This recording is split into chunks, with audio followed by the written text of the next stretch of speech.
X-Pac 12360. Featuring weekly news, insider commentary, and interviews with superstars, past and present from the world of pro wrestling. A new day is dawning for DX. And now, your host, Sean X-Pac Waltman. Welcome back. The guest joining us now enjoyed a long in-ring career holding multiple titles around the world. He helped Jake Roberts invent the DDT and taught Ultimate Warrior the press slam. In his early years, he was Ric Flair with us today. We're excited to talk to you. Yeah, thank you, Len. Len or Mr. Grappler, which do you prefer? Mr. Denton? Lenny's fine, buddy. Okay. Oh, my God. So, look, Lenny, sorry, I'm still, I have so much respect for you, I'm having a hard time even talking to you. The boys, brother. Yeah, and the boys. And I don't know if you remember, I came to Championship Wrestling for Hollywood for the Hollywood Rumble or whatever it was. The Red Carpet Rumble? Oh, the Red Carpet Rumble, yes, and you were there, and I was so stoked to see you. I didn't know you were going to be there, and oh, what a treat that was. And you were so cool to me, Len. Thank you so much. Brother, hey, I'm proud I was, man. I appreciate it. Because you know what? I respect your talent as well, sir. Believe me. Thanks, man. I read your book. It's a great book, and here's the thing.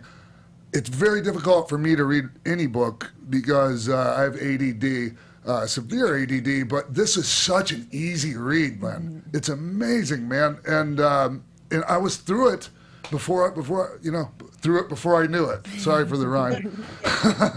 You know something, the thing about that book is I learned once the book was done. Yep. Okay? When you write a book and you put it out there for sale, you better make sure you've done your research and you got all the T's crossed and I's dotted, and you better be telling the truth because when you get on a podcast, they're going to ask you on it. Every one of those stories just about, and you better be dead on with it. And that's what we did. We did the research. A guy helped me write that book. He did the research. He got everything down. Because I'm talking stories back, you're talking about 77, 78, 82. Yes. I can't remember half. We did all the research and got it down right, so I hope you enjoyed it. I appreciate it. Oh, I did. And right from the forward, that Roddy Piper does the forward, and he talks... You know, he talks about the story of, he has his own version of the story of you having to fire Billy Jack. Yeah. I don't envy you. I don't envy you on that one. I knew Billy in Florida when I was a child. He was very, very good to me. But we can talk about that later. But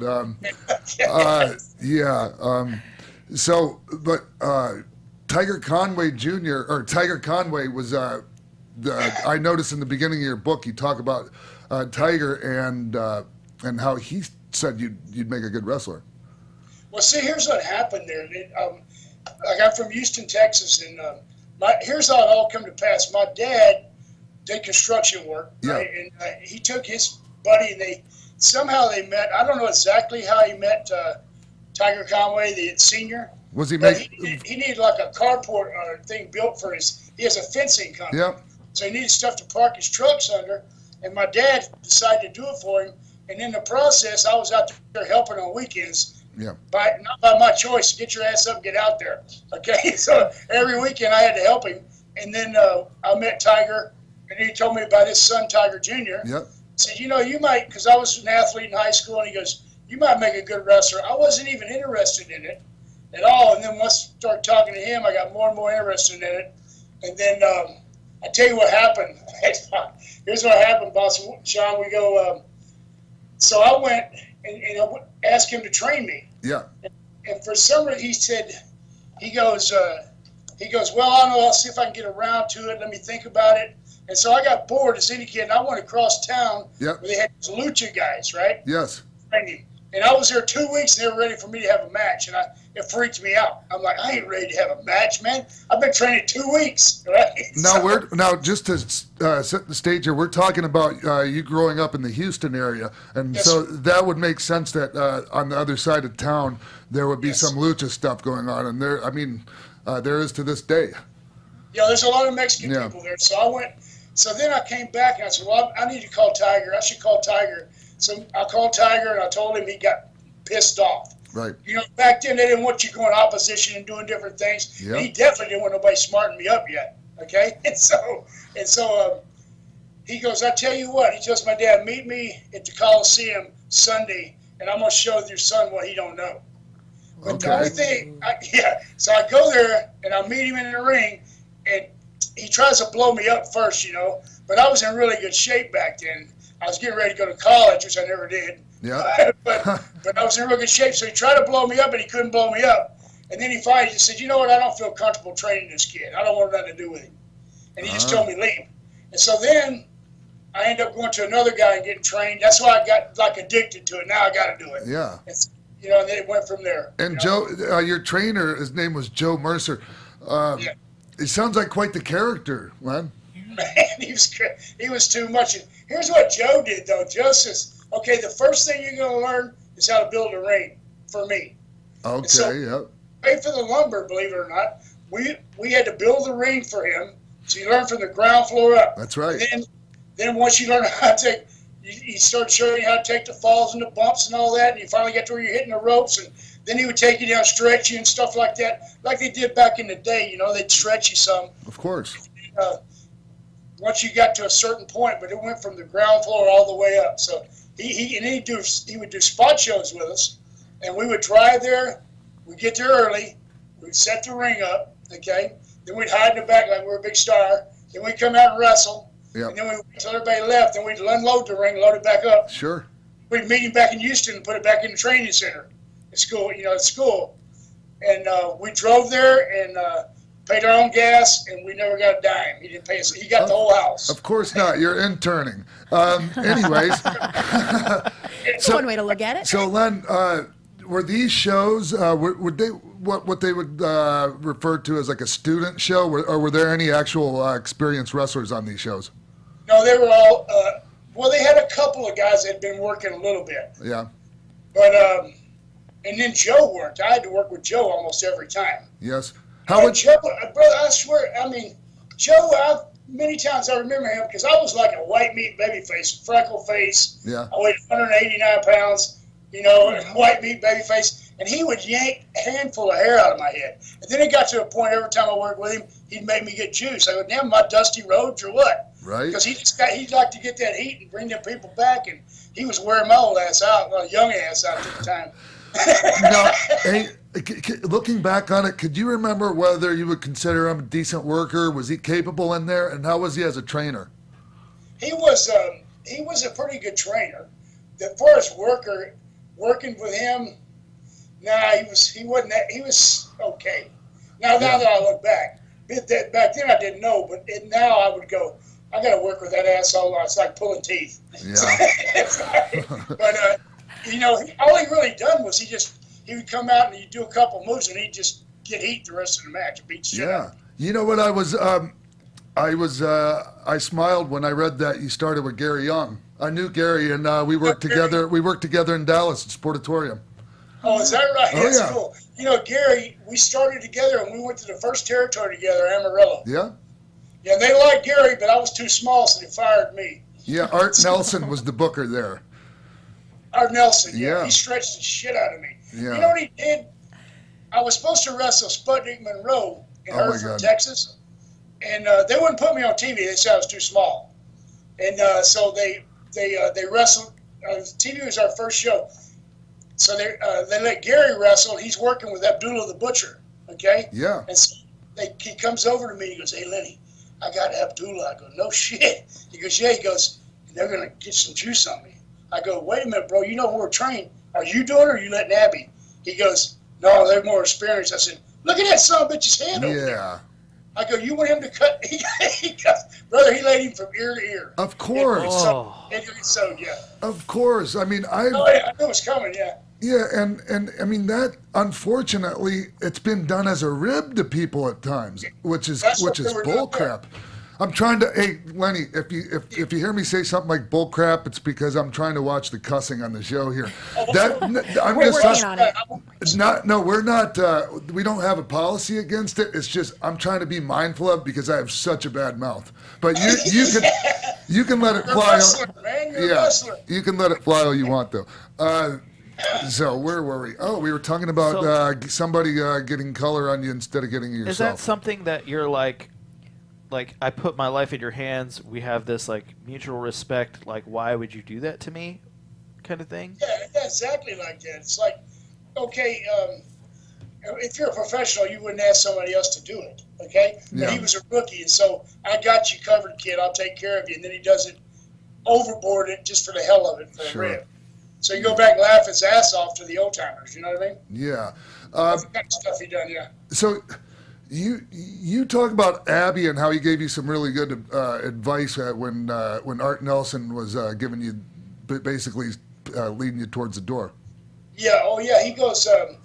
See, we went to the last show I went to. I was going to tell you about Hereford real quick. Okay. Yeah. Hereford, I was supposed to wrestle Sputnik Monroe, and he didn't show up. He got drunk. Yeah. And so they put me against Art Nelson, and he goes, "We're going 20 minutes through, kid." And I'm telling you right now, Sean, I didn't get off the mat until the finish. Nice. I was on my stomach for 20 minutes. He wouldn't let me up. He kept cross-facing me and doing all kinds of shit. I said, "Well, what?" Like, it wasn't tough. It wasn't bad enough to just fire my ass. You know, you had to make an ass out of me too. Looking back on it, that? Do you think he was doing you a favor, or was he just an asshole? Yeah, you know what? I just think he's like this right here. I was some kid that come in there, and he's saying, "Why does this guy think he deserves to be in pro wrestling?" Sure. First of all, he don't look the part yet. He's not big enough, and he ain't qualified. So you know they try to weed them guys out. If I would have bitched and complained and cried about it, I probably never would have got booked again. But I just took it, and they said, "Okay, you know, so long, fine." You start to make your grade, and you get on up there, and they help you. Right. But then my last show in Amarillo was in Albuquerque, New Mexico, and I had Abdullah rode with me. Right, this is where he helped me out. So he's in the back, laying in the back seat, and I'm driving like a chauffeur. Yeah, champ. Yeah, He goes champ. like this. He goes, "Hey, baby, hey." He goes, he didn't tip either. He goes, "Hey, baby, hey, baby." He goes, "When we get to Tucumcari, it's about halfway. Wake me up for the buffet." Yeah. Holy Of shit. course. So I'm driving, and I'm not kidding you, man. 5 miles before we get to town, all of a sudden he wakes up and he taps me. "It's right up here in the next section." He knew exactly. Yeah, it's buffet. This buffet radar went off. So we get on into Albuquerque. On the way back, we're almost back to Amarillo, and this is my last night, and I blow the engine up my car. Okay, so I had to limp it in like that. We get in, I drop Abby off, and he goes, "Hey, kid, I know you feel bad. You got your notice and all that." He says, here's what you should do. He said, "Take a letter and write it to Dory Funk Jr., the owner of the Amarillo territory, and thank you very, very much for giving you a try. If there's any way possible he might could help you in any way, get your phone number, address, all that, and sign it. Seal it and give it to Art Nelson. Make sure you seal it, because don't give it to him. He'll throw it away if he reads and sees what you're doing. And sign it to Dory Funk Jr., and I did. And by the time I got the motor fixed and got home, he had already called my dad and said, "Hey, tell Lenny to be in Mid-South in 2 weeks. He starts for Bill Watts." Oh, in Shreveport, yeah. Yeah, so thank God. So if it wouldn't have been for Abby to tell me to do that, I probably would have never got another booking. I don't know. Yeah. You know? And you didn't spend too long. You didn't spend too much time in Mid-South. It was called Tri-State at the time. It hadn't become Mid-South Yeah, yet. I was here 8 months, and then Watts came to me and goes, "Look, you're getting better and everything, and you can go where you want to go." He said, "I can get you booked in any territory you want, kid. I know everybody." Yeah. I said, "I want to go to Portland." He goes, "Everywhere but there." He said, "Everybody wants to go there." Yeah, and right. because of short trips. So I went to Florida. That's where I went to work for Eddie Graham. Yeah, and how long? I was noticing you didn't stick around Florida too long the first time. No, that was about 8 months or two. Then what happened is I worked. They sent me to where was it? They sent you to Charlotte, didn't they? Yeah, no, but I went to work to one town in Charlotte, and Ole Anderson seen me, and he called the office, and I want that kid in Charlotte. Oh yeah. So that's how I ended up going from there. Yeah. They needed to fill in for somebody. He seen me work with I can't think of the guy, Rudy K. You ever heard of him? No, I've heard of him, but I'm not familiar with Rudy K. Yeah, we went to I remember we went to a draw, and then when I come to the back, Ole said, "You want to work for Charlotte office?" I said, "Hell yeah," because they were doing good, right? He said, "I'll get you down here." So he did. I thought he was kidding me. he called 2 weeks later. I was in Charlotte. Yeah, but were you around when you were in Florida? Were you around Eddie Graham enough to give me an idea of what he was like to you? What your impression of Eddie? I wasn't really that much, but I'll tell you where I made one, I think, a big mistake. I was there, and I remember I was only 18 years old at the time, and I was getting bigger, right? And he comes up to me in Orlando, and he puts his arm around me, and he kind of shocked me. I mean, what's Eddie Graham talking to me for? He goes, "Hey, kid, listen, I want you to go to the snake pit, in the office there in Tampa." Yeah. He said, "I want you to start working out with Hiro Shima." Oh, yeah. Hiro Matsuda. Matsuda. Start working out with Hiro. He goes, and then if you get good enough, I'm gonna get you a break. And he says, but you need to learn how to do the amateur this and that. And I looked at Eddie like an idiot, okay? And I went, "Sir, you know what? I know all I want to know about that amateur shit. I want to know how to work." He just looked at me and shook his head and walked off. Oh no! So you never went to the sportatorium and trained with Hiro? Mm-mm. No. That's right, I didn't, thank God. Let me darn. Well, we can talk about the sportatorium in a little while because in your book, you talk about the Portland Sports Arena when you finally got there, and I wanted to compare that with the Dallas Sportatorium and the Tampa Sportatoriums, all three fine venues, very nice venues. It's the first time because I came from Mid-South and I was in Dallas and working the Cotton Bowl, working at Texas Stadium, all that stuff, right? Yeah. And I said, "Where's y'all's big show?" They go, "Here at the Portland Sports Arena." I said, "This is the next bowling alley." Yeah. "Is your big show?" Yeah. I said, "Oh shit, are you kidding me?" Look good on TV, Len. And so then I go, but then after I got here, man, it's such a legendary place. It's so many guys that went through there. I really loved working there. I really did. I enjoyed it. But going back, sometimes I skip around a lot because of my ADD. But going back, the thing about in your book that I got a huge kick out of is how you kept going back to the fact that Ole's such an asshole. Yeah, he is. I'm a big Ole Anderson fan, but as a human being, he's a miserable prick. Oh, no, he did. Here's what Ole did to me one time. I'll give you a story. I got along with Ole, too, and I learned a lot about working from Ole. Yeah. He's really good at working, and it's really helpful. But sometimes he's just a dick. It's like I was in Marietta, Georgia, and I'm working with Rick Martel. He's a great worker. We're on our third match. And so back then, you're not supposed to go out of the ring the first, not unless it's semi, or they call it, and then the main event. Yep. So him and Hanson are on top in the main event. So I go out there, Martel, we got carried away, got out on the floor. We're ass bumping each other on chairs and all kinds of shit. And they got the crowd going crazy. When I come back, I cut the corner of the dressing room. Ole catches me by the throat and slams me against the wall. So, "You stupid son of a bitch, what are we going to do now? How are we going to follow that?" So I'm just like, Ole. Finally gave him the stop. I'm sorry. So if you do that again, your ass is fired, kid. You know you're not supposed to go out there. I'm sorry. I'm just trying to have a good match. I got past that. The next week, they do a thing. Him and Hanson are in the main event again. Yeah. Yeah, some kind of hot finish. And I'm standing in the back watching how you watch the boys. I know it's going to be a hot finish to make sure, unless you got to go help or something or try to get them back to the dressing room. I'm standing back there like this, and I see a guy with his motorcycle helmet running wide open behind Ole, fixing to bust him in the head. Ole's looking right in my eyes. I didn't say a word. I just stared at him. Yeah. Dog shit out. He went down to one knee, got back up. When he got back to the dressing room, he's sitting across from me. He goes, "You seen him, didn't you, you asshole?" Yeah, hell yeah. I didn't see the guy, brother. I didn't see him. I'd have done the same thing. I don't know. Maybe not, but I'd like to think I would have let him get it. That guy knocked the hell out of me, man. Oh, that's great. Oh, crap. Oh, there I go with the craps again. Go ahead. Well, I love the story where you took a fan out for rushing the ring from the book. I missed that one. And the promoter ended up having to pay $150,000. Oh, that was Charlie Blanchard, and yeah.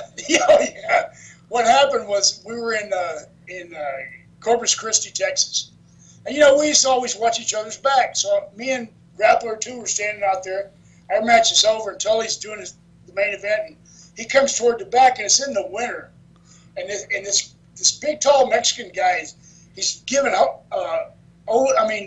Tully all kinds of bullshit. He's all up in his face. He's spitting on him. He's saying, your mama's this and da, just carried away. And so they're like, so I see it's getting really heavy. So I said, Tony, let's go out there and get Tully back, man, before something happens, you know. So, I mean, he can handle his own, but we just want to watch his back. So we go out there. As soon as Tully sees us come out there, he takes a poke at the guy. Oh, he grows his set. The guy ducked, right? It goes down his hands and knees, and Tully yanks his big coat over his head. And so I had that big old thick boot, right? Yeah. I shoved Tully out of the way, and I just kicked him in the face. And when I kicked him, boss, with that big boot, it split his lip from here all the way up to his eye. Oh, damn. Knocked his ass right out. He's laying out there flat on his back. So I grabbed Tully and said, let's go. We go in Texas, they paid every night, paid cash, right? Right. I'm waiting in line to get my cash and everything, and I get paid, and all right, let's just go, brother. We get ready to go. I open the door like that, and the medics, he was still laying in the floor with medics around him. I'm like, holy shit. Oh, I'm about to kill this guy. Oopsie. Let's get out of here. Let's get out of Corpus Christi, man. So we took off. So about 2 weeks later, man, the office got a thing from the mail and said the guy was suing him for $150,000 back then. Yeah. And then Tully's pissed at me. He goes, look what he thought Tully did it, right? Because last thing the guy seen was when Tully took a swing at him, right? And so finally, somehow they got it turned around and stooged me off and sent I got the big thing in the mail, my house. And I was on the road, and my dad said, Lenny, you got a thing here. They're suing your ass for $150,000. And I go, tell you what, mail it back to him, put a note in there, and tell him I'm in Japan. You don't think I'm ever coming back. Oh, right. I never heard from him no more. Yeah. Oh, man. So, hey, Lenny, that was in San Antonio. That was that was for Tully and his dad, Joe Blanchard? Yeah, Southwest Championship Wrestling, yeah. Is that where you ran into Killer Carl Cox, or was that when you went to Georgia? Now, I met Cox in Bill Watts' territory. Ah, okay. Actually, he was in Florida too. Well, yeah, and I got to see him in Florida when I was really young. I was a big fan of Killer Carl Cox, and yeah, and his and you know, in your book you talk about how much he busted your balls and rode your ass. I remember his favorite saying was, "It takes a good man to beat me, but it doesn't take him long." Yeah, I know. One time, Charlie, he's going like this. I'm sitting in the dressing room, and I just came into territory, and he takes his boots out, and he starts lacing them. He laces them, he laces his boots, he looks up at me like that, and he goes, 14,102. I go, what? What? 14,102. The next night, he don't say no more shit, nothing.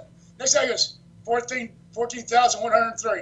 I go, come on, dude, you ain't counting every time you lace your bag. Damn. He did it for like a week, and he told me he's ribbon. You're right. That's pretty funny, actually. You know, and another thing in your book, you mentioned that he didn't drink, and you know that was a surprise to me, and maybe it's wrong of me for making these assumptions. But when I looked at him and watched him and heard him talk on TV, he just came off like a guy that would love his beer. You know, kind of like Dick Murdoch. You know. Murdoch. Damn sure drink, buddy. Woo! And they're both they're both Marines, and but you know, I was, like I said, a big Killer Carl Cox fan, and eventually he warmed up to you, and it was fun. The story, you know, the rib that he played on the boys with you. You want to talk about that? Oh yeah, it was Jerry Oates, and he got Jerry Oates involved in it. We're in the dressing room. This is way back, man. I think I was like 18 or 19. And I'm in the dressing room, and Cox comes in, or he's sitting over there, and he's got nothing on but his wrestling boots and a pair of pink bikini underwear. We're sitting on the far side. Back then, it was in a newsroom, and all these typewriters. Yeah. They didn't have computers back then. That's how far back it was. Unbelievable. So me and the Moondog, Larry Booker, and Carl Fergie, and all these underneath guys, we're all in the corner, and we're peeking around our bags at Carl. And so Carl gets up. He's got a a 30-06 rifle too. He's got a pistol with a big scope on it. He's got a pistol. He got a pistol hanging in one side of his underwear when he's standing up, hanging almost all the way down to his knee. Yeah. Right? He's pointing at us with a scope, looking at us over there on the other side of the room, staring at all the job guys, all the underneath guys, right? Yeah. We're hiding behind our bags and all that, right? This guy's just insane, dude. And so he finally gets up, he puts it on his shoulder like an army guy and marches over. He looks at us, he goes, I'm going to get one of you little bastards on TV today, and if I do, if you potato me, I'm going to beat the shit out of you. Right? So I go, oh, no. It wasn't 5 minutes later, man. Watts would come out of the bathroom and say, okay, Ted Oates and this guy, whoever's wrestling in the next match, he's giving the finish to. He comes out and he goes, Cox! And everybody, like, cinched up, like, oh, no. He goes, Denton! Oh, almost shit. And they go, he's going to kill you. Everybody goes, he's going to kill you, brother. I go, man, shut the fuck up, dude. So I go in there, and Cox looks at me and goes like this, and I'm scared as hell. Cox looks at me and he goes, hey, them guys are scared as hell of me, aren't they? He said, yes, sir.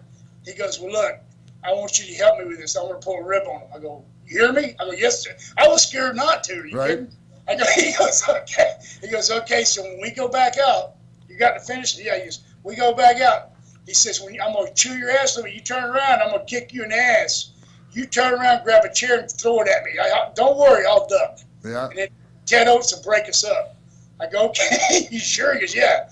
So then he did it, man. He kicked me in the ass, turned around, threw the chair at his ass, bounced off the wall. Watts come running out of there. He was all pissed off at us. That's and then great. Oates got in between us. I said, you ever kick me again like that, Carl Cox? Let me chase. When I got back, those guys said, you crazy, man. That man's going to kill you. Yeah.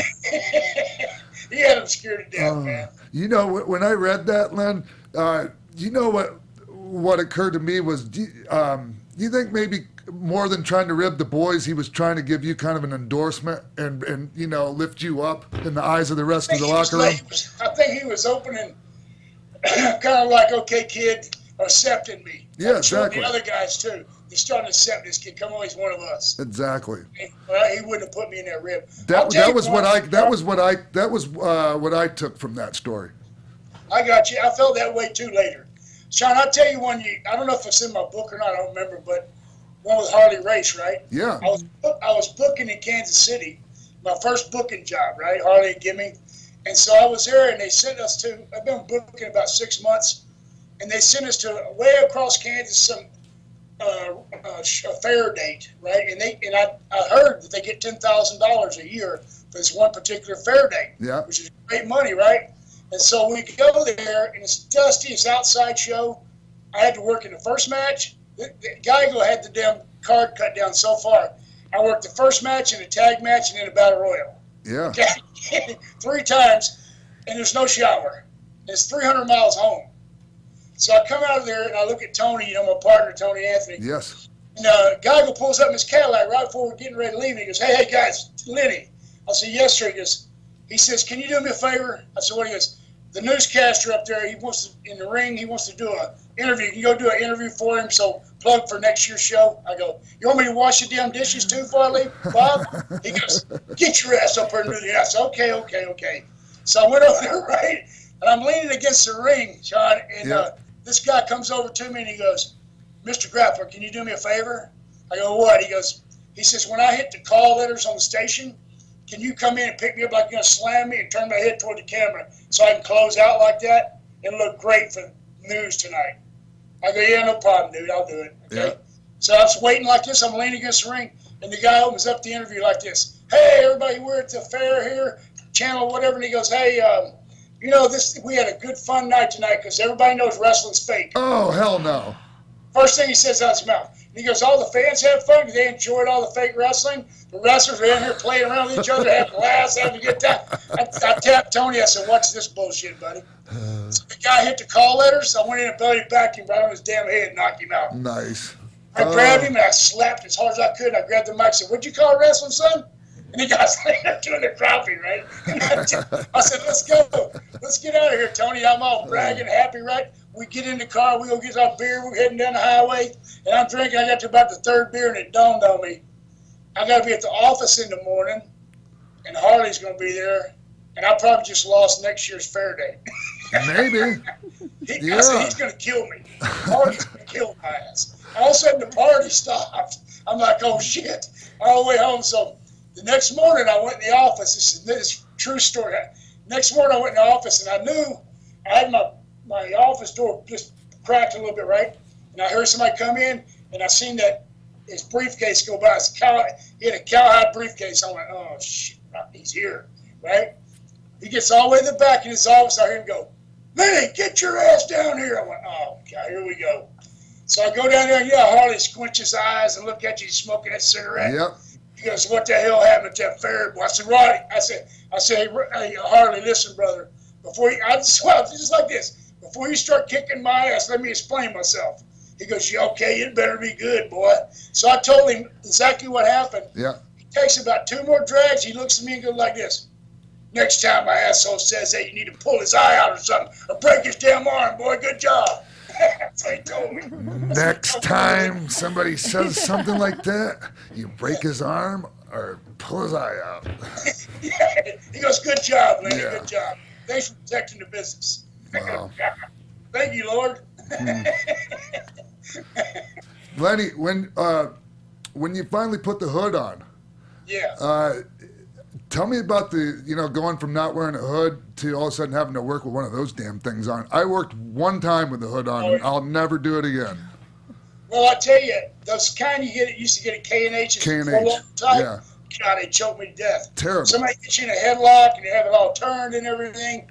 They're the ones that look like the old Mr. Wrestling 2 mask. That kind. I couldn't wear those either, man. It choked me to death. But then I got the one that fitted to your face and it tightens up in your nose. Yeah. It's not pressing hard, messing your sinuses. But how it happened was I was in Charlotte at the time, and I actually was getting ready to quit the business. I said, I'll try to get a break. It's almost 5 years now. I said, I'm going to do this run because my first wife was from there. I was letting her visit her folks. I said, I'll probably be here 8 months, maybe a year. Yeah. Then I'm going home back to Texas, and I'm just going to get a job. And I was here in Norfolk, Virginia, and I was walking down the hall, coming back from the gym at the hotel where all the boys were at, and Gene Lewis goes, hey, Lenny, yells at his door as I walk by. He goes, come here. He said, I got Buck Robley on the phone, and he wants to talk to you about a spot. I said, where at? He said, Mid-South. So that's when Mid-South was really hot with Junkyard Dog and all Free Birds and everything. And I talked to him. He goes, Lenny, you wear a mask, don't you? And I go, yeah, I wear a mask. But I wore some in Atlanta for only some, I call myself the challenger. Yeah. Just to do jobs, Yeah, just so you can do the job and work twice, one with the hood and one without the hood, and get paid once. One day I worked 7 times because of that. And how many did you get paid 7 times? 7 times. I worked twice on the let's see, it was 2 times on the Atlanta TV. Yeah. I worked 2 times on the Columbus TV, like it's 3 o'clock show they have. And then I went to a spot show, and I worked the first match, then with the mask, and I worked the Battle Royal 7 times. Yeah. I worked one day. So how many times did you get paid for those 7 matches you had? 1 time per show. Yeah, of course, right? Good deal. Coming. Good deal for the promoter. Look at all the experience you're getting, kid. Yeah, right. And the boot came along with the mask. Is that right? I was going to say, so what happened was when Robley talked to me, he goes, what do you call yourself? And Don Kernoodle, I don't know if you know him. Yeah, of course. Me and him had just talked about this like 2 days before on the road. He said, if I ever wore a mask, I'd call myself the Grappler. I go, why? He goes, oh, it's Greek. It means wrestler in Greek or some bunch of shit. So when he said that, something popped in my head. I just went, oh, I call myself the Grappler. That's a pretty good name. Okay. It's a great name. That's a great name.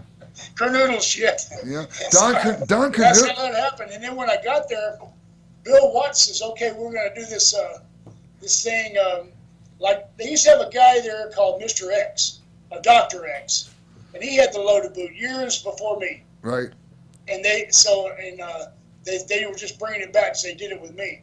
But I was telling guys the other day, I remember I'd been there about 2 months, and we're in Shreveport, Louisiana, and Bill Watts flies in on his charter plane, his own private plane, and he's down in Shreveport. He's sitting on on the end of the stage down there, you know. There's a stage between the good guys on one side, heels on the other. Yeah. And so I'm working with Orndorff that night, and he says, I see Watson. When the hell's Watts here? It ain't TV tomorrow. Why is he here? Orndorff, thank God for Paul, he slipped around. Back then you get fired if they catch you doing this. He slipped around and got into the heel side. He said, Lenny, come here. I go, what's up? He goes, brother, you know why Watts is here? Watts told me this just a while ago. He's here to watch our match tonight. He said, if you don't like what he sees, he said, if he likes what he's going to see, he's going to push you. Yeah. If he don't, he's going to give you a notice. I said, no shit, Paul. He goes, yeah. I go, brother, let me call the match. And we went 30 minutes through that night. And then after that, Paul come over and says, hey, he liked it, brother. He's going to give you the push. Nice. So it worked out. I appreciate it. But, Man, I didn't realize. Yeah. So in your book, you talk about, and this must have been in your first trip, or maybe it was this trip to Mid-South you're talking about. You thought you were doing really good, and Bill Watts brings you in and tells you, like, you're talented, basically, and you're doing really good, but, you know, you're not quite there yet, and you need to leave to get to the next level. Yeah. That was the first time I was there. Yeah. That was the first time because I got the size. I've been really training hard. I looked the part and all, but I needed more experience, you know. And so it just moved me on. That's when he said, yeah, I can get you anywhere. And that's something that guys, you know, today I think should keep in mind. Like that he was right. You know, if Lenny, if you didn't leave, like, you know, the people would they would remember you as the guy that was jerking the curtain or putting guys over on TV or losing every night. Exactly. You know? Exactly. So you have to go away and come back, you know, with a different look or a hood or whatever. Yeah. Right. So I went to Mid-South one time after the Grappler thing as the Dirty White Boys. And yeah, well, I was going to get to that, the Dirty White Boys. Get over good in Mid-South. And Watts kept trying to get me to, he goes, you know what? He said, you're not doing this gimmick the right way. He said, you're the Dirty White Boys. You need to roll around in the dirt and get grease all over your face and all over before you do promos. I go, what? I'm not doing that. I just didn't feel comfortable doing that. We're supposed to be like bikers. We ain't supposed to be like dirty guys, like guys, homeless people. You know what I mean? Yeah. So, but and one other time, Len, you and I am skipping around here, but you complained to Bill about not getting paid enough because somebody else was getting paid more than you. What a mistake that was. Yeah. I always knock the Ultimate Warrior about his thing in WWE, but it wasn't quite the same money that I left on. Right. But I was in the Superdome and I worked with Junkyard Dog, right? And I know the dog was bragging about getting $5,000 payoff. Yep. That one show. And so I got my check for the whole week, and I think he gave me $2,000. Yeah. So which is that's pretty damn good money. Go ahead. I'm sorry, I was just going to interject. That's pretty good. That's pretty damn good money for the time. Oh yeah, I was averaging $3,000 a week. Okay, at that time, way back then. And so I had a house paid for, I had a Lincoln paid for, and a brand new Silverado pickup paid for, and cash in the bank. Yeah. That wasn't enough, though, of course. And so I'm riding from a trip. I had Dusty with me. And I go, Dusty, and I telling Dusty about it. I'm bitching about it. He goes, Dusty goes, baby, let me ask you something, baby. That's what he goes, how old are you? I said, 21. He goes, 21, baby. You know anybody? How much you average in a week? I said, about $3,000. He goes, you know any of your friends, 21, average $3,000 a week? I go, no. He goes, I think I'd be quiet, baby. Yeah. And just go ahead and work the shows. I go, no, man, I ain't letting that guy treat my ass like that. Dusty, hell no. I thought I knew more than everybody. Well, so then we got a call. Then Ole wanted us in, me and Scott Irwin, the Super Destroyer. He wanted us, he was going to bring us to Charlotte, and we're going to work an angle with the Youngbloods, and we were going to take the world title, tag titles. I said, okay, yeah, we'll make more money. That was a big con just to get me out of the territory. I got there. The last week I worked for, let's see, like I was here about 2 months, and my check right before I left was $300. The whole check. The big $300. And I put in 3,000 miles to make that. I went into Ole. Ole's such a nice guy. I went to Ole and said, Ole, look. I threw the check down in his office. And I go, hey, on his desk. I said, I can't feed my family with this shit like this, buddy. He goes, then let them starve. I started, he goes, you know what? You can jump across this desk. You can start kicking on my ass, but it ain't getting you nowhere, kid. You screwed up. And I said, he said, go back and think about it. I go, yeah, he was right, though. He was right. I mean, that's a really tough way to learn that lesson, Len. Yeah, it's a hard way. Yeah, it's a hard way to learn it, yeah. And sometimes we do have to learn lessons from assholes. Yeah, exactly. Hey, that's what I mean. If they're here for something, let it be for that. So. I got you, boss. Oh, wow, man. So, hey, Len, when you decided, okay, we're gonna do this boot gimmick that Dr. X did, he did the loaded boot thing too, right? Now, I always thought that there must be something about the boots that at least kept, it looked like they were, one was, had a bigger sole than the other. But I assume that, the other boot had to be like similar, else you'd be lopsided. But I guess you walked around lopsided all those years. Did that screw That's what's wrong with me. Did that screw your back up? Did that screw your back up? On the other side, on my left boot, the same size soles on the inside. Oh, good. It's on the outside of the other one. Good, because in your book. Balanced. You know what I got really good on that one? Yeah. I got let's see, hell was his name? Not Eddie Guerrero. Art Barr? No, not it was Guerrero. The older one. Hector? Chavo, Mondo, Hector. Chavo Guerrero. Yeah. We were working for Florida. Tully. No, I was in Tully. No. I was in Florida with him, but with Tully Blanchard, right? And in his territory. So I'm sitting in the dressing room, and my dad comes in. My dad was running. After I've been in the business 5 or 6 years, he started running spot shows for Joe Blanchard. I'm going, what are you doing? He said, I like doing this stuff, man. I go, okay, whatever. Yeah. So, but my dad actually had one leg shorter than the other from when he was a kid where he had an accident. So he limped. And so he walks by, he says something to me, he limps by, and Chavo's looking at him. He looks over at me and said, man, you're an asshole, dude. Wow. Your dad for a gimmick, you copying, you're making fun of your dad. I said, no, you dumbass, I ain't doing that. I said, I got one leg shorter too. He goes, really? I said, yeah. And so when I believed all that. I went out and worked the match, and I come back, and he's sitting right across from me. Now I got to take a shower and take my boots off, right? And I go, how am I going to con this guy? So I took my clothes off, and I put my shower, sitting down in the chair. I didn't stand up. Then I put my foot in the shower chair and raised my heel up and walked into the shower. Right? Nice. He's looking at me like he's trying to catch me. And I started taking a shower. Also, he yanks the curtain open like that. And I go, what are you doing? I still have my heel up because I knew he was coming. Yeah. He goes, oh, you really? Oh, excuse me. And then I got dressed and I walked by in regular cowboy boots and said, you're a dumb Mexican. You know that? You go for anything, boy. Len, I'm still wondering what it was that was inside the sole. So when you tapped it on your toe, something would move from the heel down into the toe. So when you kicked the guy, it would knock him out. Now I believed all that, even though I was pretty sure wrestling was a work. I still was caught up in that whole deal because you got it over, and everybody sold the hell out of it. The greatest one I ever heard a fan come up with, I thought this is good. He goes, I know how you do that, Grappler. I know exactly what's in that boot. I go, what is it, buddy? He goes, when you tap that toe, it heats up, and you got like mercury in the back, and it all goes toward the front. That was it. I go, really? I said, that's a good. You're right. How did he know? How did he know? Wow, did somebody stooge it off? No.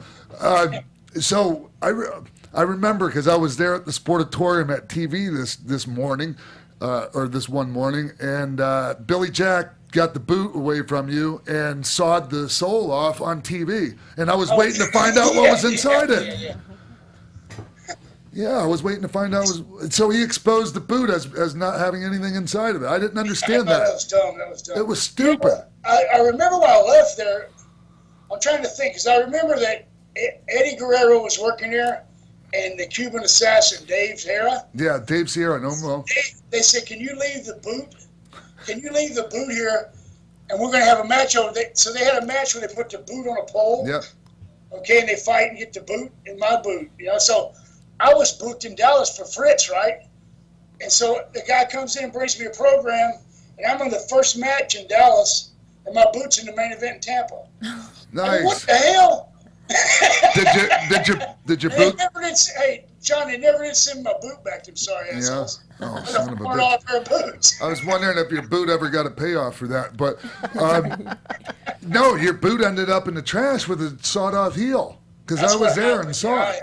It's bullshit, man. I hear you, They still owe you money for that. I know. There goes the crap. Hey, so I was Mark in the booth. I was thinking about this match with Lynn. It was you and Scott Irwin as Super Destroyer, because you were just talking about going to Charlotte and working with Steamboat. Was it Steamboat and Youngblood or Briscoes? Yeah, Steamboat and Youngblood. Yeah. Yeah. Well, the match that I saw was you and Scott Irwin versus Jake Roberts. And I believe it was it Steamboat? Yeah, Ricky Steamboat. It was a hell of a TV match.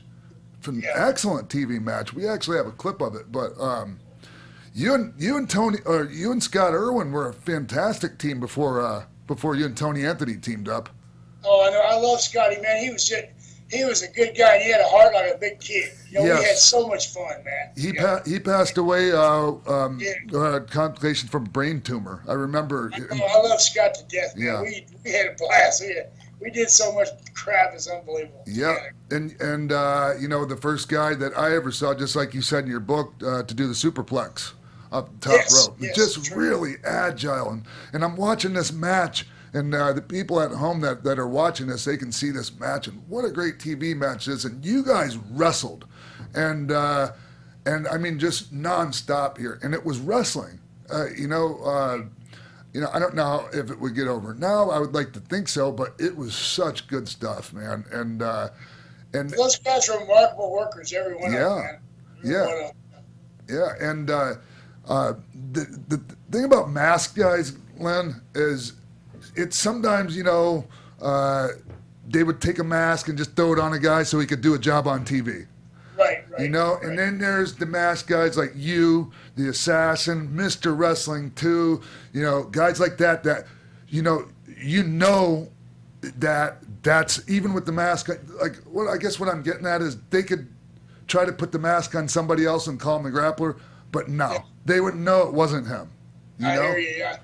It's funny here. I took the mask off because I was here so long. I took it off, tried to paint my face. Yeah. People go, put the mask back on, dude. I was thinking the same thing. Some of them were saying it because of the way I look, but most of them was saying, hey, put it on because you're not the Grappler without the mask, dude. Right. You just ain't the same. We don't like it, Yeah, I wasn't. Are you from Minneapolis, Sean? I'm actually from Tampa, St. Pete, and Minneapolis. Ah, okay. Because. You know a lot of like Rick Rude and, of course. And Scott Norton. Of course, very well, very well. You know John Nord. John Nord, yeah, and you talk about him in your book, and he is one of the great characters that's ever been in the wrestling industry. What a sweetheart of a guy, but at the same time, that guy is a monster. What a machine! Hey, did you know? Okay. Kevin Nash, when he was his first run as world champion in WWE, they called him Big Daddy Cool. Did you know that John Nord was the original Big Daddy Cool? That was his nickname in Minnesota. Oh yeah, and he was Big Daddy Cool. But, Scott Norton came in here. I love Scotty too. Me and Norton were best friends. Still are. But Scott Norton came in here and he was like the world arm champion wrestler. That's right. Wrestler. And he brought it. He shows up at TV. He's great as hell, and he's got his arm wrestling bench in the locker room. I'm like, what is this guy doing? He's all he knows how to do is arm wrestle much. So we started working a thing with him and brought him along. But I will never forget, man. I was working a show. It was just a small show, and Sandy Barr was running. It was his town. Yep. Art Barr's dad used to referee here, and Sandy was downstairs. There's a downstairs dressing room. And there's like a big picnic table. We're all sitting around it before I went up to wrestle my match with Scotty. And Sandy, in the middle of the table, had a walkie-talkie. Now, his security guy or guy who rang the bell had a walkie-talkie in case Sandy had to talk to him on his side of his belt, right? sitting there ringside. So we get out there, and I'm wrestling Scott, and I call a spot, and he hit me with a clothesline so hard, brother. Oh, no. I felt like I stuck my finger in a light socket. I just went, damn. And I was melted through the ropes. I hit the floor, and I started trying to climb up, and I ended up with my hand on the guy's chair to ring the bell, and I seen that walkie-talkie. And I remember all the guys downstairs, and I grabbed it, and I pushed the button. I went, Mayday, Mayday, get some help here. This bastard's killing me. Oh, my God. Yeah. They all come running out of the dressing room laughing at us, including Sandy. Scott, brother, he was tough. Yes. There's stories about him, just like legendary stories about his days in Minneapolis as you know, barely old enough to be bouncing in the bars and just taking on, 10 guys. I mean, I know it sounds ridiculous and like an exaggeration, but I mean, he was that guy that would clean out a whole bar, like the old Dr. Death Steve Williams stories. Heck yeah, you're right, brother. I believe it with him. Yeah. Do you remember he done those commercials with rhino lures? Yeah. And he had with a big rhino head. Yeah. I used to call him Rhino. That's what I call him all the time, right? Oh. I call him the cement mixer. No kidding. Oh, boy. You ever heard from Nord lately? What's Nord been up to? Anybody know? John Nord? Yeah. I saw him a couple of years ago at a convention in Newark, and I hadn't heard from or about him in a long time, and I hadn't heard from him since. I ask how different guys are doing in the area, and I haven't really heard anything about him. I got you.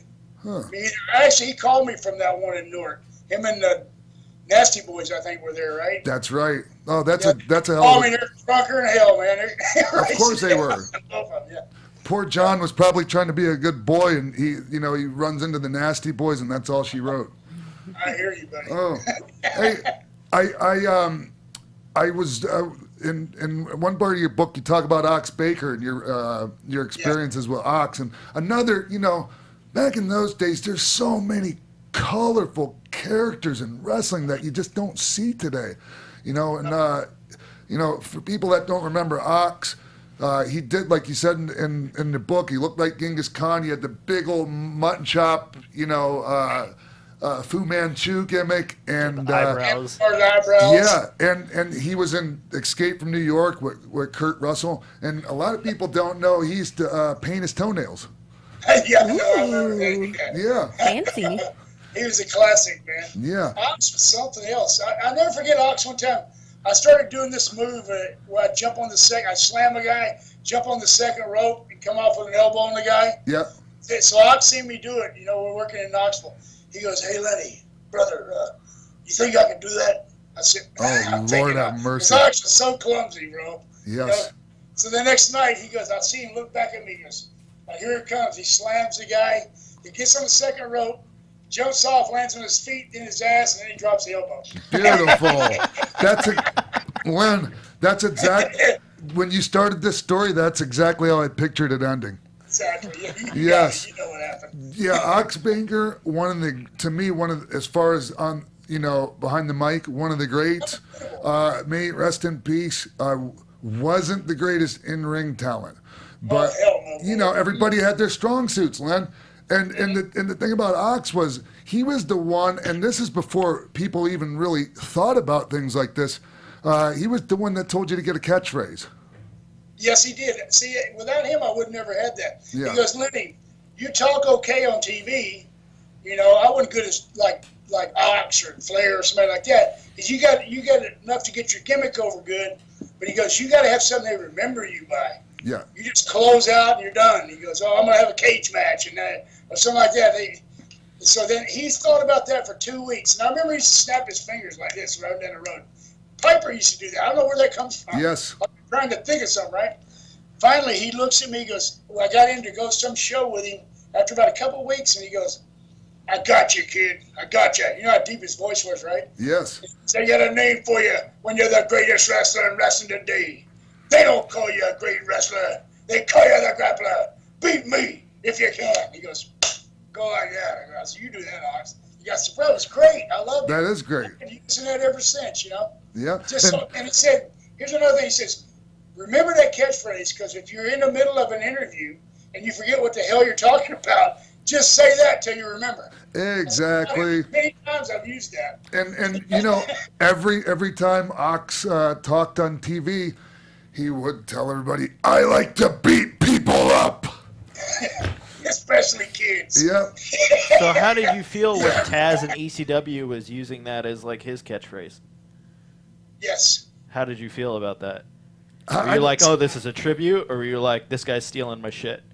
Who was doing that? Taz in ECW, he would do "beat me if you can," and then he'd add "survive if I let you" at the end. Len, I didn't hear it. Yeah, Len, Jimbo in the booth is the wrestling super fan, so Gotcha. it might be easy for him to think that everybody knows about Taz stealing that catchphrase. Well, now that you know he stole your catchphrase, how do you feel about this? Well, whenever that happens, that's just like somebody. If they steal something like that, it's like them putting you over. Sure. You know what I'm saying? It's like, okay, they're just the biggest form of flattery is somebody imitate you. You know what I mean? That kind of stuff. I don't really. I look at it like that. You know? I don't look at it as stealing. Like especially if somebody else isn't doing it anymore. Like I think it's proper to footnote somebody, but you know, I call it appropriation, not theft. And yeah, I got you. And inspiration. Well, there ain't nothing sacred in wrestling. Right, and inspiration and appropriation. So yeah, but we're just trying to get you to talk shit about Taz so we can get some headlines. Well, talking about the colorful characters that were around, of course, Michael Hayes would definitely land on that list. Let's talk a little bit about you turning down the offer from WWF when he called you up. I got you. Yeah, this when everything started kicking off in WWF and the guys were getting big contracts and Piper's over there. But me and Roddy had started this transmission shop, right? Piper's Pit Stop. Huh? Piper's Pit Stop. Irish Pit Stop. Yeah, Roddy came to me when Don Owens was getting out of the business and closing, when Vince was putting him out of business. And he comes to me and goes, Lenny, you're the only person I would trust my money with or my family or anything like that I know. And he goes, I want to open a small business, you know, in this town. I go, okay. He said, so I got in that. I was already doing commercials for a guy that owned the shop, and I was getting into it. And so I learned a little bit about it. And so ended up opening that transmission shop. And then I promised Roddy if he invested the money, then I wouldn't walk out and leave it. Right. And so, of course, a year later, we got the shop going. He invested money to buy the property and everything, and then Michael Hayes called me. Hey, Lenny, we got a spot for you over here. I'm like, you gotta be kidding. Right? But I gave the man my word, so I wouldn't do it. You know, he actually called me twice, I think. Three times. Yeah, when I was reading that, part of your book, you said Michael told you that guys were making a lot of money there. I was there at the time, and I beg to differ. Sounds like he was just trying. Yeah, man. Right. I'm like, I wonder what money is he talking about. He's trying to get me booked, you know. Exactly. Yeah, I got you. Yeah, we would show like at that point. If we got a draw on the road, Lenny, we wouldn't get anything on our paycheck a lot of times. So I mean, you know, maybe you would have been making some money. Maybe they had something in mind for you on a higher spot than I was, but. Oh, that was buttermilk run at the time. You made the right decision, Len. Yeah, maybe so. Oh, you did. You did. Oh, so I guess we'll fast forward to the Portland days, and you talk about Dynamite Kid. How did you feel about Dynamite? Did a lot of people, you know, have told me stories, you know, about, you know, his ribs and, you know, like just he was a dark, you know, kind of a dark soul. And what was your experience with Dynamite? Well, Dynamite, when I first met him, I was doing a tour in Germany. Yeah. And him and Bret Hart were over there. And I met him and Bret at the same time. And we almost fought the first time we met, me and Dynamite. Because Moose Morawski, I don't know if you know who I that know is. Moose. Moose is from Vancouver. Yes, he is. Yeah. Moose got me booked over there out of Charlotte. And he was there. And when I remember in Charlotte, he just bragged about Dynamite Kid. Oh, this kid's wait till you see this guy. He's unbelievable. He can do so many different flips and this and that and all these things. So when he come walking in the dressing room, he weighs about 130 pounds, right? Yeah. I was about 250 at the time. I look at him, I go, is this a little bastard you're telling about right in front of Tommy, right? Tommy goes, he bows up ready to fight, man. Moose had to get between us. I said, hey, calm down, dude. I'm just ribbing. Yeah. Holy shit. And so finally, we got it together. But then we were dressing right beside each other. We hit it off. And then and even to the point where he goes, hey, Lenny, he said, where'd you get those boots you're wearing? You know, I had them made in Houston. He goes, well, can I try them out? So I let him wear them, work a match, right? And he liked them. We wore the same size shoe, right? And so he says, here, he gives me money to leave, to send him some boots, get some orders just like them for him to send him to Calgary, where he's going back to. But we hit it off good, but I know exactly where people are coming from because I've seen the ribs that he's pulled on people. Yeah. He's lucky he hadn't been killed. Right? It's like really pull some heavy stuff, you know? Yeah. Well, I mean, eventually it ended up, you know, catching up with him with the, you know, the stuff with Jacques Rougeau. But anyway, but I was always a huge fan of Dynamite's, and he was a big inspiration for my style. And yeah, here's what Dynamite did for me. Here's the kind of guy on the other side of the coin he could be. I know he's dark one way. So I made those. I went back to Houston. I had those boots made for him, right? Sure. And so the guy gave them to me, and I took them home, and I'm going to mail them to Dynamite in Calgary. Now I have no idea, Sean, I'm ever going to be in Calgary. I ain't planning on going to Calgary, no way. So I go and I get these boots, and I look out in my backyard. I'm in Texas now. Yeah. I'm in a neighbor's backyard, and I got a Shetland pony, so there's horse shit everywhere, right? I go get some dried horse shit and put it in a plastic bag, wrap it up, stick it in one of the boots. I said, hey, brother, I just want to send you some Texas gold. Yeah. Hope you have a good time, and I mailed it to him, right? So about 2 months later, I went to Knoxville. Stuff didn't work out. I get booked. Alex Baker helped me get booked in Calgary. Oh, lovely. I pull up at the apartments where I'm supposed to meet my guys, and the guy on the second floor is Dynamite. He's looking down at me as I get out of the cab, and he's shaking that bag of shit at me. Oh, he kept it. Oh, no. I said, Tommy, time out, brother. It was just a rib. He said, oh, yeah, you got one coming back, brother. Hello, mate. How you doing? And? But what he did, he was flying out to Japan the next day. And the next day, I forget the guy's Tom Stanton, I think's his name. Tom Stanton was rooming with him. He comes over and knocks on where I was standing. He goes, hey, Tommy told me to take you out for a steak for dinner tonight. And he left him like $60, $70 something. Yeah. And I thought he was joking. He said, no, he told me, he said, you're his friend. Take him out, buy him a steak. He's new in town. That's what he did. And Tommy's on the way to Japan at the time. So, I mean, he would do stuff like that. Wait a minute. I'm waiting for you to tell me. That's not a rib. Wait a minute. I'm waiting for you to. I'm waiting, Lenny, for you to tell me that you went and had the steak dinner, and then after you ate the steak, he told you ate somebody's dog or something. Yeah, that's Mr. Fuji style. Right? That's what I was looking for, but it didn't happen. Oh, gosh. And so Stu tried to get you to get on the mat with him in the dungeon, and you passed. Oh, yeah. I went down there with one of his sons. Bruce. Wasn't Bruce. It was Smith. Not Smith, not Bruce. Ross, Wayne, Owen. Which one? No, it was not Owen. Wait, there's like 7 more. Yeah, there's a. I'm down there lifting weights, and this dude comes down. Lynn Denton, shakes my hand. He said, you want to try out and kind of push around on the mat a little? Yeah, come on. I go, hey. I said, Stu, listen. I know all I need to know about that mat, friend, okay? Yeah. I started to work out, and he started laughing. It could have put him over, you know. He loved it. He went back upstairs and left me alone. Yeah, I'm sure he looked at you and goes, you're a fine young specimen. There you got a nice big barrel chest, nice arms. Oh, Stu, I would let him get me and stuff, and then after he'd get me in it, he'd like crank it, you know? I mean, he's like 75 at the time, and I got a chew in my mouth, and he gets me in a hold, and I end up swallowing my chew. Oh, Lord. Oh, speaking of chew, you know where I'm going with this, right? Chewing tobacco? Who the hell spits chewing tobacco in Stan the Lariat Hanson's cowboy boots? That was unreal, man. Dancing with all guys. And I'm surprised he could even see. He's blind as a bat. I'm surprised he could even see you do it. Yeah, you're right. But he come and we're sitting and watching big monitor, for TV in Atlanta at Channel 17.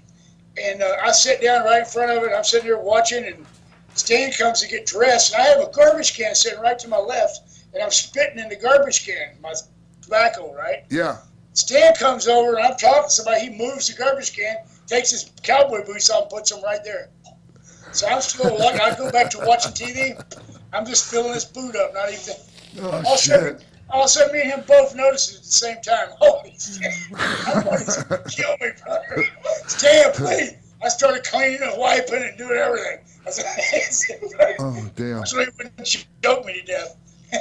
He was mad as a pistol, brother. He was hot. Woo. I guess. Brand new pair of boots. So you didn't end up having to work with him later that night? No, thank God. Yeah, no kidding, right? You remember this is a little side story, but when you guys did Battle of the Belts the night after the hurricane down in Florida? Yeah. Yeah, and it was Hanson and Harley worked with the Road Warriors that night, and I was in the front row, and Hanson, blind as a bat, comes swinging that cowbell and just whacked me right in the head with it. Oh my God. Anyways, yeah. Anyway, it's a little side story there. God, man, that's crazy, man. Hey, You can't Len, see nothing. Yeah, Len, and like I said, I bounce around here, but I want to go back to this story because this is great. You had a run-in with Neil Mascaras. Oh, yeah, man. That was Yeah, and he didn't want to do business, huh? No, sir, buddy. We were in San Antonio for Blanchard, right, at the Hemisphere Arena. Big-ass crowd, and a lot of Latino people, right? Yeah. Tons. Of course, here to see Neil Mascaras, but I just came in, and they were giving me a push. I'd been there about 2 weeks. And so I guess Tully figured, well, they can go through instead of with Mascaras, just going through was a big thing. Sure. Right? And so I thought, no problem. And he sends word of, no, I don't do that. I win the match. I said, well, shit. So Tully's going, no. And we argue back. It goes back and forth. Finally, I said, you know what? We'll just work it out there. Okay, how about that? See if he can win the match. Yeah. Right? So we go out there, and it goes to a 20-minute draw. But I was so blowed up because at the end, I tried to get heat on him. Yeah. I hit him, and he won't sell it. I threw him into a post. He just don't even sell it. Just stops and posts me. But that was something. Gets out of my hand, hits me back. He always worked like that. He wasn't very into selling. He was just waiting for his turn to get his shit in, Len. The kicker was this. He did some kind of give me some kind of bump, and he went down on the chute trying to take my mask off. You can tell when it's shooting. Yeah. Brother, I came up from there, and I went to his, and I started trying to really tear it off. And oh, dude, he was squirming and went back. We were both so blown up we couldn't hardly hold our arms up because shit. And finally, the bell rang. Went, thank Lord. I got out of the ring, went on back to the dressing room. They didn't book me with him no more, thank goodness. Yeah, come on. Look, when you go out there and you know, it's one thing when we're out there working together, but like when guys aren't cooperating with each other, oh my God, about 100 times more energy is expelled, and your tongue's on the ground in about 2 minutes or less. If you're lucky, you last 2 minutes. I know. Yeah. I hear you, buddy. Wow. There's a lot. We've had you for a long time here. There's still tons of stuff I'd like to ask you. You guys want to ask? Well, we have some fan questions. I got a few things to plug when y'all. Yeah. Oh, for sure. Definitely want to get to that. I know you had your first. You're doing this brand new one-man show, and you had your first one on Friday, right? How did it go? It's not my first one. It was Saturday at Harvey's Comedy Club. It's not the first one I've done, but it was a good show. Everybody seemed to enjoy it. I really enjoyed doing it, telling the stories, because people really get into it. And, you know, I'm actually doing it again in Winnipeg. It's February the 18th. I got a show. It's called The Legends of Wrestling. Paul Ondro's going to be there. Steamboat's going to be there. A bunch of the guys. I'm going to be there signing autographs and pictures and all that, and photo ops. And also, I'm doing the one-man show there. And then in Las Vegas at the Cauliflower Alley Club this year, in the first week of May. I'm doing my show there as well. I secured that today too, so you'll get to see it if you're there. If you guys are at the Cauliflower Alley, I may even put Sean in it. Oh, We should definitely go. He's going to tell stories as I am. oh yeah. But I'm sick of my own stories. I'm not sick of yours, Len. We'll make us some new ones, brother. You know what's great? Though? We got so much. I'll be talking to a guy like you, and all of a sudden it dawns on me. I remember something else that happened on the road. You know what I mean? Yeah. God, there's so much more I want to talk about, and we just don't have time. Damn it, Len. You know, if Lenny's down, we can always do this again real soon. Yes. Would you please come back on, Len? Brother, that's a pleasure. It's been an honor. It's been an honor to talk to you. I just want to plug one more thing. Please. Let everybody know that if they want to, get on my website, okay? And they can buy T-shirts, they can buy the book, they figure out how to order the book there, and then that I'm selling. And then there's you can tap into the YouTube channel for WCWC, West Coast Connection wrestling show that I work for and I help write, and all the stuff's there on the website. Okay. Lenny? Are you writing lots of segments for your backstage interviewer for the shows this weekend?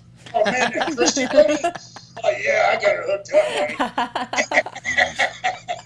Oh, that's good stuff, and people can check that out. The GrapplerLenDenton.com. The GrapplerLenDenton.com. It's a new site he just set up for me. So. And the book is The Grappler, Memoirs of a Masked Madman. And I absolutely love this book. It's a fantastic read. I think anyone, wrestling fan or not, would enjoy it. We read all the books for whoever comes on, Lenny, but this one was really, really enjoyable. I appreciate it, guys. And anytime you want me back, you just let me know. Please, because we didn't even touch on, like, you know, your relationship with Roddy. We barely grazed the surface on that. And there's so many things left I want to talk about. You know, the Von Erichs, just, you know, all the stuff in Portland, the end of Portland, and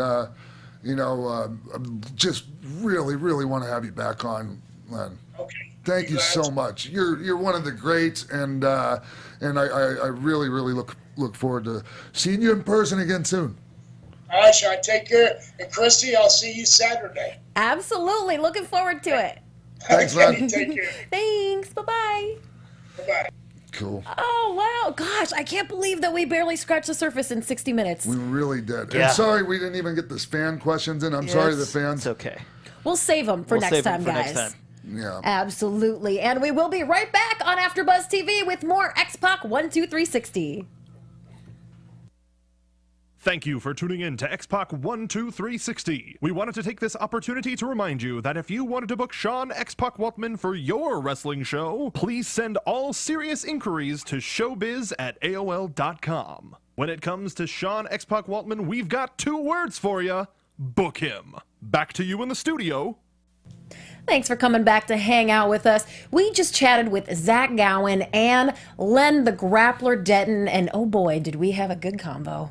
Yeah, it was great. I just, you know, when I started the interview, I didn't think I was going to. This is the first person we've interviewed that I was like a big fan of when I was a kid. Mm-hmm. You know, and so I think you could tell. Absolutely, and that's a cool dynamic. Yeah. Okay. I might not have been the smoothest, you know, at delivering some of those questions, but hey, it's real. You did Wow, that was great. I feel like that was one of our There's best just so interviews many yet. things. There's just so many things. I have 11, like I said earlier, 11 pages of notes. Well, he's had a 30-year career. Mm-hmm. And I only got about half of them. So Well, keep that. Yeah, We're gonna need pick that that notebook again. back up off the floor for part 2 with the Grappler, and we'll yeah. let you all know when that's gonna go down. hey, Christy, Yeah. do we have some breaking news? We do have breaking news. This is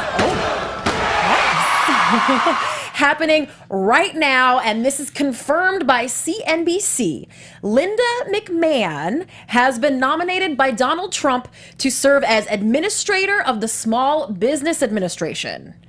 So, yeah, administrator of the Small Business Administration. Lots of administration going down. A little bit, but you know, Linda's ran for office twice before. Yeah. She gave massive millions of dollars of donations to Donald Trump, and we've been speculating about this for quite a while here at AfterBuzz TV. You guys have heard all my reports, Yeah. and now we know. This is for sure. I just want to be clear now. Confirmed. Awesome. Yeah, Good for congratulations, Linda. I just, I know that I've said this before, and I'll say it again. Linda McMahon is an amazing woman. She's an awesome human being.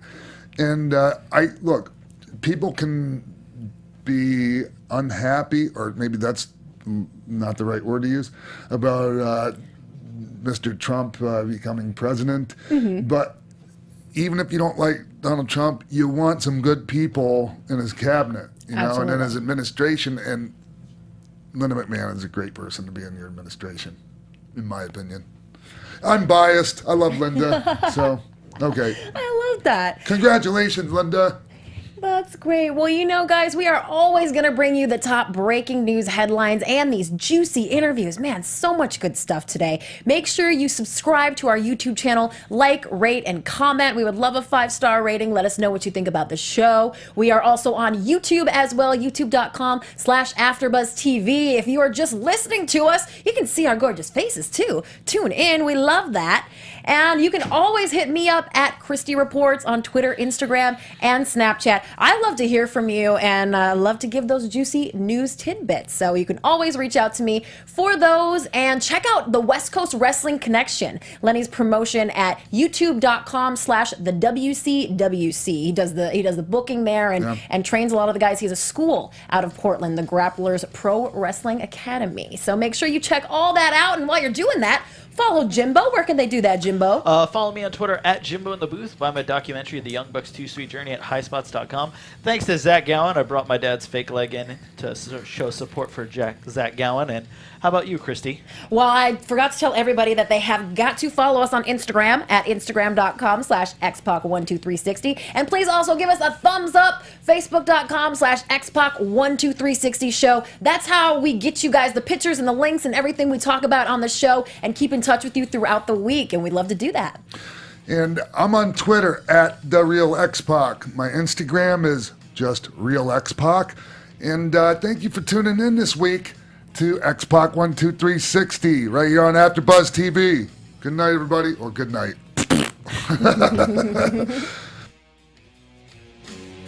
From executive producers Maria Menounos, Phil Svitek, Kevin Undergaro, show producer Jimbo Frank, managing editor of AfterBuzz Wrestling Christy Olson, and managing producer of AfterBuzz Wrestling Mark Bidonica, and the entire X-Pac12360 staff, we would like to thank you for tuning in. Feel free to like us on Facebook, rate and comment on iTunes and YouTube, follow X-Pac on Twitter at TheRealXPac, and email us at xpac12360show@gmail.com. This has been a presentation of the AfterBuzz TV Network. Buzz you later!